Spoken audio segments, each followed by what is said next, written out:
Hey everyone, hope you're doing well. Today I want to go through another World Rapid game played in Warsaw. This is between Nihal Sarin against Viktor Erdos. And to be honest, it's just a brilliant endgame from the white perspective. So white's is Nihal and black is Viktor Erdos. And we're getting to a two knights. So it's e4 from Nihal, it was e5, knight to f3, knight c6, and bishop c4, followed by knight to f6, d3 and bishop to e7 with both sides just castling. And now white gains some space on the queen side and gives the bishop a nice square to retreat. Black does the same thing, so white doesn't have too much expansion on that side. Now is h3, stopping any knight's g4 ideas. There's d6 and c3. So white's bishop is very good in these sort of positions, and black's bishop isn't great because there's no square for it to go to on g4. So for this reason, black usually plays moves like bishop to e6 here. So black will double their pawns, but it gets rid of a really bad bishop for white's quite good bishop. So in this position, Nihal took, pawn takes, the bishop went to e3, there was h6, and knight to b to d2. With white pretty much completing the development, and now black saw fit to open up the centre of the board and trying to unpin two e-pawns. So he played d5, tempting white to take with the e-pawn, but Nihal now saw some weaknesses in black's position. The b7 pawn is weak, e6 is quite weak, and also white now doubles up on this d5 square. So black protects their e6 square and connects two rooks with queen to d7, also setting a little trap, because if white takes his pawn off the board, black can play rook to b8 and will trap white's queen. So instead of taking on b7, Nihal actually played this interesting move d4. So opening up the centre even more.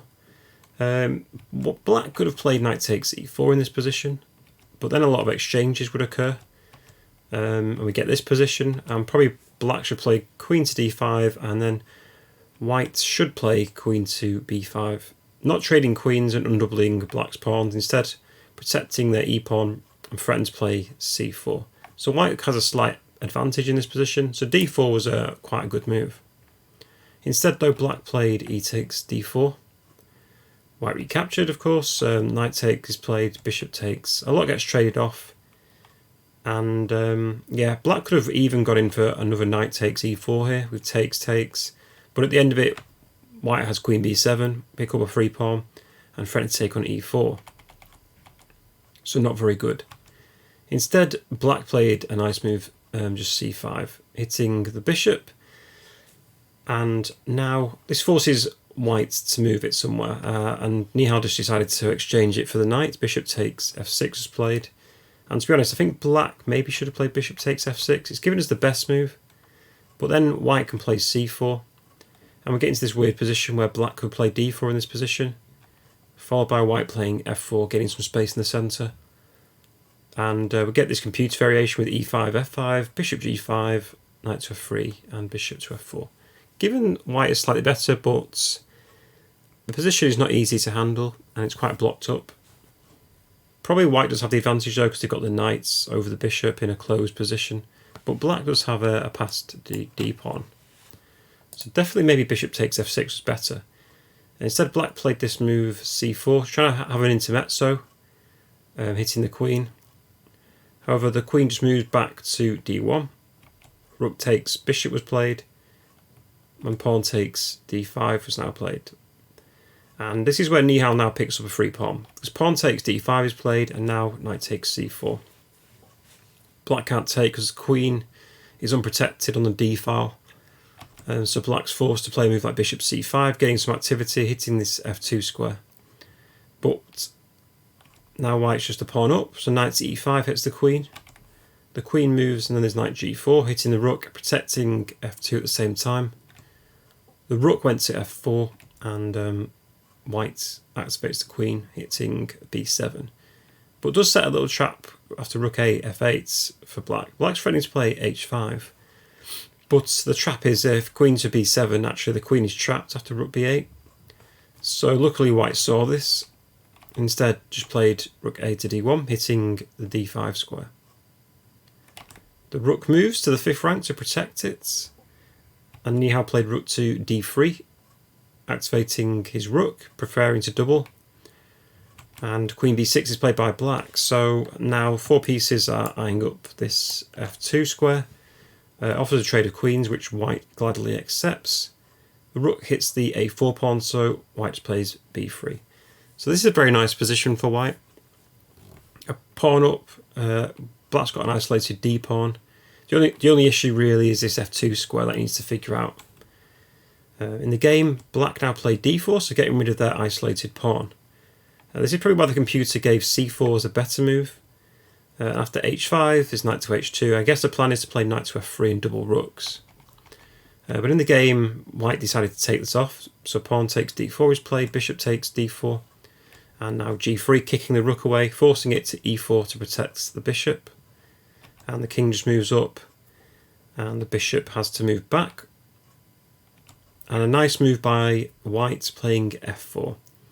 So there's no more tricks and traps here. The f2 square is no longer unprotected or unsafe. Black can undermine this with g5 because then the h6 pawn falls. So in the game, black's forced to activate the rook e2 check, the king comes up to f3, and the rook jumps in to b2. And now knight to e5, and white does look a lot better in this position now. b6 was played to protect the bishop, and this is why I love this endgame from white, because he just uses his king to attack black's position. So the king comes for a walk, king g4 hitting the rook, drops back to f6, and to stop any g5 ideas he plays h4. So black plays g6, trying to stop the king from infiltrating even further, covering these 2 squares. But this allows white to double rooks, and obviously rook to d8 is a big threat here, especially when you've got the knight so close. So bishop e7, stopping any rook d8 ideas. Instead, white jumps into d7, attacking the bishop. h5 with check, forcing the king to go backwards, you'd think. But no, white's quite brave here. Sacrifices, plays king to g5. Puts itself in danger of the bishop on e7. So after rook to e6 check, white sacrifices an exchange. Just going back quickly, rook d6 was also an idea I was thinking of, but actually really good for white is just rook takes bishop. That's another exchange sacrifice, and white can play king h6, threatening mate. If the rook drops back, white has this move. Rook to g7, king f8, knight takes g6. The king moves again, rook e7 is checkmate. So in the game, rook e6 was played with check, but still, rook takes e7 was played, sacrificing the exchange, rook takes is played. And the best move actually for white here is just to play knight takes g6, hitting the rook. If the rook moves, the computer really just likes to play king takes h5, rook takes b3 and g4. And basically, white's going to queen one of these pawns or just cause a lot of problems with rook to d8. But Nihal played another exciting move, using the king in an attacking format, play king f6, attacking the rook on e7. Rook to g7 was played, and white played rook to d8 check. King went to h7, and now this is where white starts threatening some mating ideas. Plays rook knight to f3. Threatening to play knight g5 with check, followed by rook to h8, which will be devastating. Rook g8 stops this. Knight g5 check comes anyway, and now the king is forced to h8 to protect the rook still. Obviously it's attacked. And now Nihal played rook to d7, threatening mate on h7. Let's see, rook f8 was the computer move, but still king takes g6 is really good for white. Let's say king g8, there's rook check, king h8, knight to f7, takes, and still this is an easy win for white. I mean, there's rook takes b3, but you're getting mated. Difficult position. And if the king moves, I guess you can still threaten mate with moves like rook to d7 and just hoover up these pawns at a later date. Back to the game then. Rook h7 is threatened, so the rook moves to c8 to give the king a safety square.